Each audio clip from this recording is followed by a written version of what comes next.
What's going on, ladies and gentlemen? Welcome back. This is a special episode of the 9x9 Volleyball Podcast live from Volleyball Nations League Ottawa. My name's Rob St. Clair. That is Everett DeLorme. It is day 4 of 6. Quattro. We are now finally halfway done with matches played.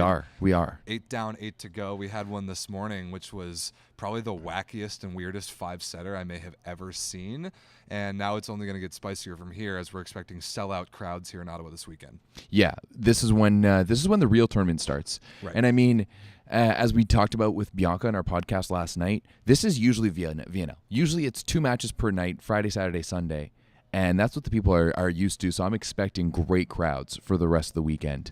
But yeah, this is when the real fun starts. We're halfway through. It's Friday night.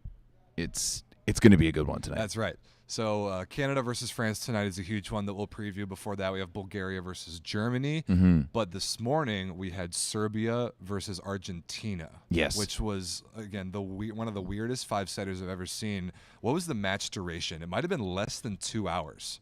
Match summary. I wonder if it has that. No, it doesn't say anywhere. Of course there isn't a stat report on the Volleyball World website. Of course there's not. Anyway, it was the most lopsided 5-setter of all time. Serbia went up 2-0, I think 25-16, 25-18. Like, beat downs. Like, not even close. Argentina turned it around 25-17, 25-12. Not even close. No. Then Serbia in the 5th went on a 9-0 run. Yeah. And won it 15-6. It's like 11 to 2. It was from 3-2 to 11-2. Yeah, it was absolutely nuts. And honestly, a little surprised that Serbia was able to wake up in that 5th set. Me too. I thought that the momentum that was, Argentina had, that it was. But especially the way that both the third set and both the third and fourth ended on aces. The third one was a rip by Lima. The second one was it was a decent floater by who's their second middle there? I can't remember. 22. Zerba got him. Zerba got him. So I just thought they were going to be going in a little bit flat, but they came out roaring to go. They had that nice run. Jovovic had that huge one-on-one block. Giant one-on-one. I was so mad. I was in between filming, and I was looking down my phone just to look up and see that. It would have been such a great shot because he turned around and sallied hard all by himself. It was sick. But yeah, Serbia, they really they threw everything at Argentina today. We saw a number of different. Every single player Yeah. of their 14. There were so many substitutions. Both teams really. It was fascinating coaching, and I just cannot believe how streaky it was and how cleanly Serbia destroyed them in sets 1 and 2. I was looking at the stats as I was doing the broadcast. I commentated this game, and Serbia in the first 2 sets above 50% efficiency as a team. Efficiency. Wow. They made 3 attacking errors total in the first 2 sets. That's incredible. Unbelievable. And then they just disappeared after that. Completely and totally disappeared. Argentina gets a lot of credit because when 100%. When you get destroyed for 2 straight sets like that, you can often just lay down and die and be done with it. But Argentina didn't. They made a lot of changes. They brought in Matias Giraudo, the backup setter, who's much bigger. He scored 6 points? 6 points, yeah. Three aces, 2 blocks, and a kill. Sick. Yeah. And I mean, we've seen just Sanchez be hot and cold so far. Yeah. He was really good yesterday. He wasn't so that great on Wednesday, and he was kind of hit or miss today. But Giraudo came in, did a great job. I think he's that prototypical kind of big setter. Yeah. He plays volleyball really, really well, but he's not necessarily the best setter. And I think that's exactly what we saw in the 5th set too. There was a few times he was trying to force the middle, setting them a little bit too tight. He just wasn't giving his guys a good enough swings, and that's when they brought Sanchez in. But at that point, it was a little bit too late. It was too late. I mean, you give up a 9-0 run. They were trapped in rotation 1 just so bad against a float serve. And just could not get out of there. That was not 9 points with the middle float serving and playing defense. Yeah, right. You just got to get out of that rotation. 100% you just could not figure it out. And part of why Serbia was so good those first 2 sets, Argentina's float service reception early was terrible. Yes. And then somehow they turned it around. They brought in a lot of subs, including one of my favorite young players here, Manuel Armoa.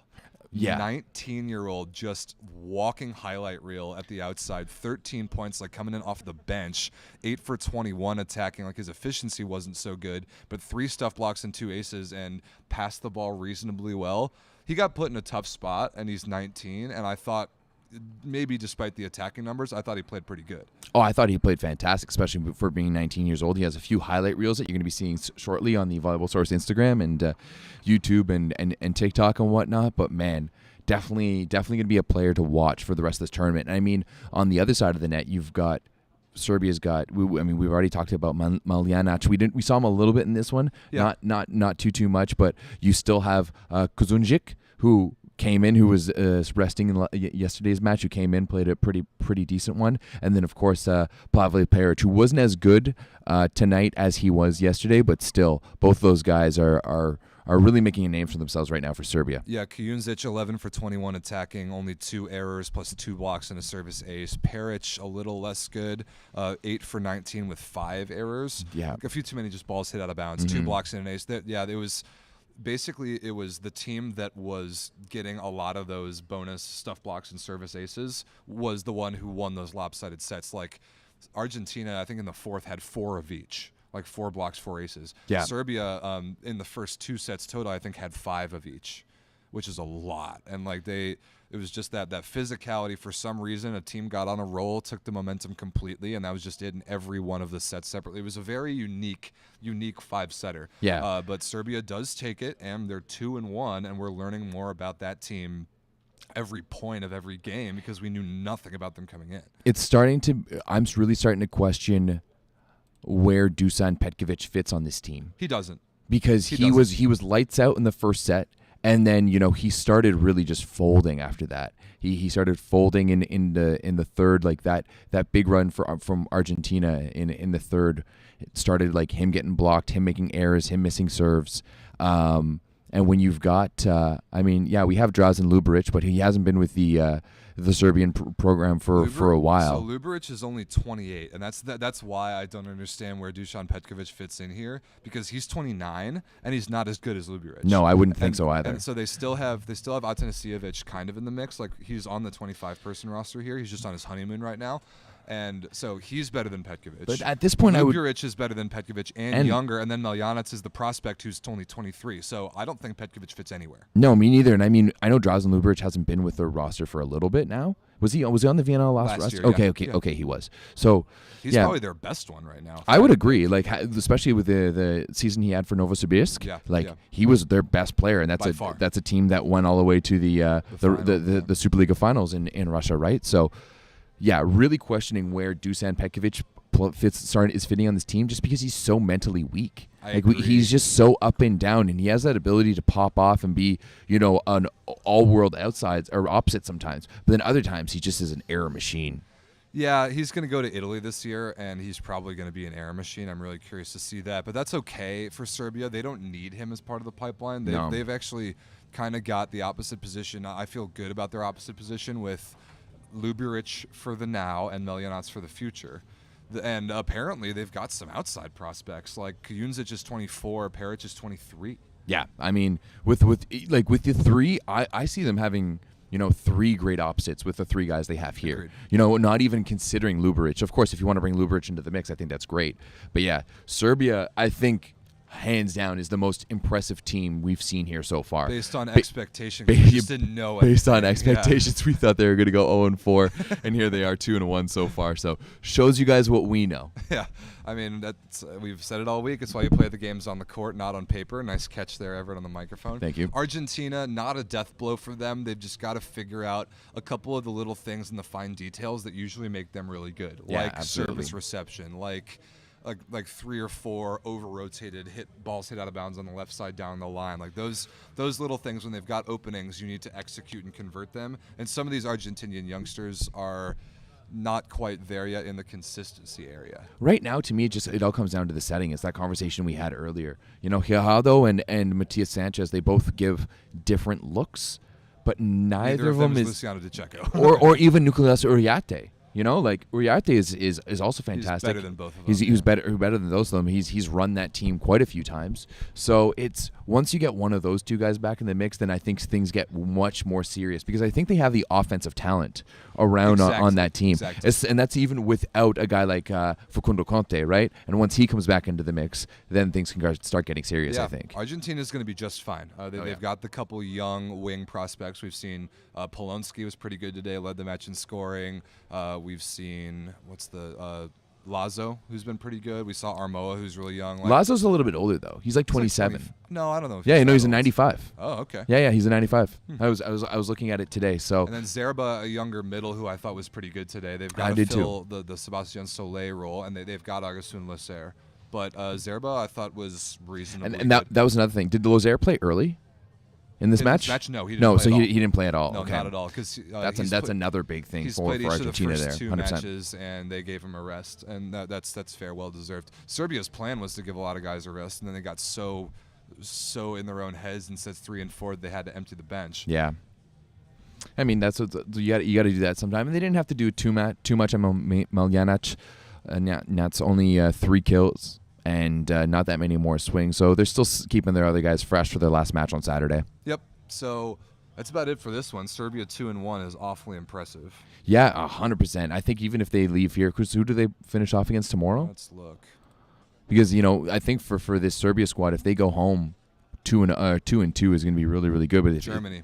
That's a winnable game. That's a winnable game. So Serbia could really be looking at finishing this first group 3-1, which is with a B team. That's a heck of a week. A heck of a week and a big steal for them. So that puts them in a really good position to make the playoffs, I think. Yep. So quickly talking about the matches going on in Brazil before we get into the other two today. Iran playing the Netherlands right now. Netherlands up 2-0. Can we check the match center? Oh, actually, I can pull that up here. Yeah. Go take a look at it. So last night we were looking at the USA highlights against the Netherlands, and we were trying to figure out how on earth the Netherlands only put up 12 points in a set against the U.S. No Namir. And there was no Namir. So Namir Abdelaziz did not play last night against the U.S. I therefore expect him to be playing right now.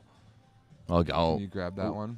The wrong one yet. 2 seconds. And yeah, Namir's leading with 15 points already. Typical. Yeah. So yeah, if Netherlands can get on the board in that one, that'll be nice for them.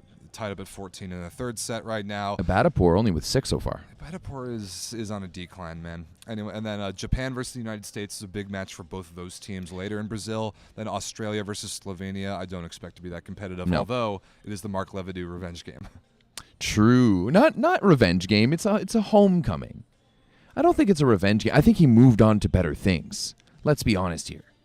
He's Australian. He was coaching his home country's national team. If that's not a landing point of your career. But like, do we know? No, I know Australia's not good. Yeah, but like that's what I'm thinking is like maybe it's him being like, I don't want to coach for Australia anymore. You guys are too disorganized. Like we have no development system, and you guys won't let me run it. So I'm gonna go coach Slovenia instead, as opposed to you being like, bye bye, Mark. Well, whatever. That'll be kind of a fun storyline, but I don't put that much into that match. Japan versus U.S. should be good, but let's focus on the games we got going on behind us. Bulgaria versus Germany.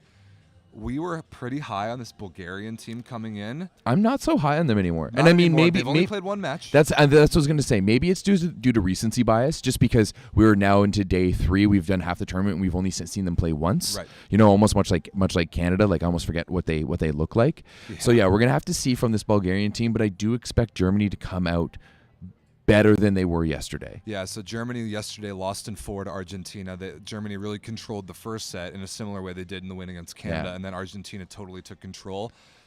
I think Germany needs to go somewhere other than Christian Fromm on the outside. Yeah, but I think especially because Bulgaria blocking is physical enough to take the scouting report from Argentina and understand that the only thing Fromm's ever going to try to do is hit the ball off the hands. Ever. But I think the big thing here is like when Germany's playing against Argentina is a highly skilled team. Yeah. Whereas Bulgaria is a little less skilled. That's true. Right? They don't have the same level of skill, in my opinion, as a team like Argentina. And so I think overall that Germany's physicality is going to be able to, unless Bulgaria can put a lot of pressure from the baseline. And the reality is that they've only really got Nikolov and Parapunov to go out there and rip them. Maybe we're going to see a bit of a different roster. Yeah, and Atanasov as well. Atanasov has got to be the focal point of that offense if they're going to be good today. And we talked about how we were confused that he got pulled in that match against Serbia the first day. Like, that didn't really make sense because he's the only guy this week for Bulgaria that's really been there before.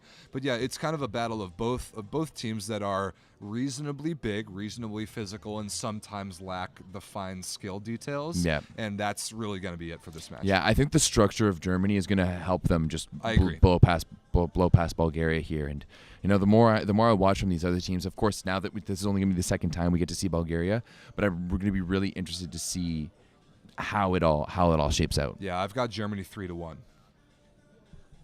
Okay, I like that. I'm going to jump on board with that. Sure. I'm almost tempted to go 3-0? 3-0. Yeah. Yeah, I think Bulgaria can grab one. They can catch fire blocking. They can catch fire serving. I think they put that together for a set. But Germany has proved, at least just so far, again, Bulgaria's only played one game, but we've seen good Germany. We've seen not so good Germany against Argentina. The good Germany is easier to maintain than good Bulgaria. Does that make sense? 100%. I don't know. Okay. I don't know. I don't think Bulgaria has that much skill overall and that much talent. That's what I mean. I think Germany is capable of more consistency than Bulgaria is. Yeah, absolutely. So that one getting underway right about an hour from now. Claire, Hannah, and I will be on the call for that on Volleyball World TV. Both of us. Then I'm actually kind of excited to have the following match off so I can come down and watch it courtside. Canada versus France. Yep, the rematch. Yo. They've played twice in the past week, more or less. So yeah, it's going to be go time. But it's going to be go time for Canada because they need to bounce back massively after the outing that they had against Germany on Tuesday. But it's also going to be go time for France because they were a little bit rocky against Serbia yesterday. They've played this team a few times. They're the only team that are going to be 2-0, and I think this can really dictate how the rest of their VNL goes here. I think France maybe has the tendency to have lapses in concentration, and I'm personally hoping tonight might be one of them. I think that Canada needs this match way more than France does. Absolutely. I think there's a decent chance we don't see some of the French starters. Ooh. I think that's very possible. They just played a match yesterday. They're already 2-0. I think there's a chance we don't see Inga Pet at the very least. Who's their last match against? That's a great question. Because I think that's going to dictate who they play against. They play against Poland. So yeah. If there's a match to kind of take a knee with their lineup, it's this one. You're kind of right. I hadn't thought about that, but you're very right, especially with the loss of Kevin Tilley. So he's going to be out. So that's going to be more Engapeth, more Luati. We're going to probably have to see Dorion. Yeah, I wouldn't be surprised to see Dorion and Luati. Yeah, either opposite will be just fine. Brizard's right hand. Yeah, I was gonna bring that up because he got that injured on the first night, and we saw that it was bothering him yesterday as well too against Serbia. So yeah, it's it was going to be interesting to see what kind of roster France pulls out. But on the same vein, Canada has now their first match tonight of a 3 in a row in 3 days. Yeah. And Benjo said earlier in the week his main guys, namely Nick Hogue and Stephen Marr, cannot play all 3 of those. No. He's going to have to pick one for them to not play, and you've got Bulgaria Sunday, which is a must-win, 100% and Italy a must-win. tomorrow, which would be a huge steal. You kind of have to either steal one from France or from Italy. So what Benjo does for Canada's roster tonight versus maybe tomorrow versus maybe Sunday is going to be really interesting to me too. 100%. I mean, I think this is maybe one that he was looking at, maybe punting based off of Italy's roster and stuff like that. However, if France is going to come out and roll out a B team roster, you got to switch it up real quick. Get the starters in and go after it. Killer instinct. There. Let them rest tomorrow night against Italy. Go hard against Bulgaria on Sunday. Because if France isn't going to play their guys, we need to get that win back after the loss on Germany. And you know what? I really want to see more of the third set Canada. from Tuesday night. Sets 1 and 2, they look lost. Set 3, they started getting some momentum and started really building on it. So we need to see that early on from them. We need to see that passion. And I'm really hoping that, much like in the exhibitions against France, night 1 was pretty ugly and night 2 was much better. I'm really hoping that's what we're going to see now. You've played at home. You've got the jitters out. You've started this new era of Canadian volleyball. Now just on Friday, tonight, just go out and play and take it to them. I agree. I think they've had 2 days of practice to digest all of the things that went wrong in those first 2 sets against Germany. They will have settled in. They will have talked about everything there is to talk about. And yeah, it's the strategic choice lineup-wise based on what Canada will react to France's lineup, I think. And if France gives you the opportunity without the French starters out there, you must jump on them and win that match. And I think Benjo knows that. Yeah, absolutely. He knows this is a must-win. He has a macro look at this week and at this event. Like we talked to him. He's like, okay, based on where Canada is, just kind of in the pecking order of the teams in this VNL, he knows who they stack up against if they're trying to make the playoffs. He knows about where they need to be after each week. Yeah. And this week needs to be minimum 2-2, I think. And they already lost the one to Germany. Yeah, exactly. And as we mentioned before, that was a must-win. So it's got to be either tonight or tomorrow against Italy and then wrap things up against Bulgaria. Obviously, I'd prefer we just go 3-1. Run the table the rest of the weekend, get 3 wins to the fans, and then leave Ottawa 3-1, and we'll be happy with 2-2 as well. Yeah, 2-2 I think is very reasonable because we know for a fact that Nick Hogue and Stephen Marr are not going to play all 3 of these matches this weekend. Which one do they take off is what I'm very curious to see. So, but maybe he just runs with them and then gives them a bit of a rest next weekend when you have Eric Lepke back. When you have, maybe Riley Barnes is a little bit stronger out there, so maybe he just runs it with them at home here. I don't see it. I don't think that he can. I don't think that he will put Marr and Hogue in for 3 matches in 3 days. I don't see it. I think he's going to have to pick one based on all the other moving parts to give those 2 guys a rest. Maybe not the same time. Mm-hmm. That would be a huge risk to take them both off in the same match. But I think each of those guys, Nick Hogue and Stephen Marr, will play 2 of the next 3 matches. Yeah, I agree. As I mentioned, it would be interesting. I do think that with a pairing of Nick Hogue and Riley Barnes, we can beat Bulgaria. I agree. Right? Yeah. So maybe that's the opportunity there. But once again, we'll have to see what's coming up with that. Yep. So that's about it for a preview of this, really. I mean, we got Bulgaria versus Germany going on in right about an hour, and then we're expecting a sold-out crowd here in Ottawa tonight for Canada versus France. That is going to be popping. I can't wait. It is going to be popping. Can't wait. I'll be a little honest. I've been a little underwhelmed by the crowd so far. Too. However, we do have to remember it's the midweek games. Ottawa's not used to having these Tuesday, Wednesday, Thursday games. Kids are going through exams right now, but this is when the tournament starts. Yeah, this is it. For me. Yeah, absolutely. This is it. So can France stay undefeated, perhaps? They're the only one here. Yeah. Can Canada and Bulgaria both get their first win of the week? I mean, there's a lot going on here, and as we said, right now is the halfway point of the matches this week. There's still so much to be played. Still so much to be played in a much shorter period of time. So you and I are pretty much, we might as well just set up a cot just right over there, and we can just sleep here tonight, and we'll wake up ready to go in the morning. Yep. So that's about it, ladies and gentlemen. Thanks for watching. We will go live on some other platform tonight, maybe the Volleyball Source TikTok. Yeah, perhaps? I think let's try out TikTok tonight. Yeah. Let's feed the TikTok trolls a little bit and see if they like the show. And if you are around Ottawa tonight and if you are coming to the match, we are going to be heading out for drinks afterwards. So if you're part of the Discord, join that. And then we've got a group chat going on WhatsApp for all the people who are around here. And come hang out, have some drinks, and get us hammered. It'll be fun. Yeah, it's going to be a good time. So, follow me on Instagram. I'm at rstclair1. I'm posting a bunch of stuff from this week. Everett's phone is full of just the most unbelievable highlights that will be pumped out as Instagram Reels and TikTok clips on Volleyball Source for months and months on end. And then here on YouTube, our chat tonight, post-game, will be up later tonight as well, just not live. So lots of content as always. We've gotten into a pretty good flow here, and we may have a very special guest joining us for the rest of the weekend. Oh, yeah, true. Next time we record something, we're going to have someone else with us. Yes. Well, we'll save that for tonight, but we're very much looking forward to adding a third individual into the mix. And once again, the topic of my look and outfit is prevalent in the chat. I'm not understanding it. I'm ignoring it. That's because they're not talking about you. Well, they have no choice but to listen to my voice this next match. I'll be on the call for Bulgaria, Germany, and then Claire Hannah's got Canada, France. Enjoy the games, people. We'll see you tonight. Thanks for watching. Peace.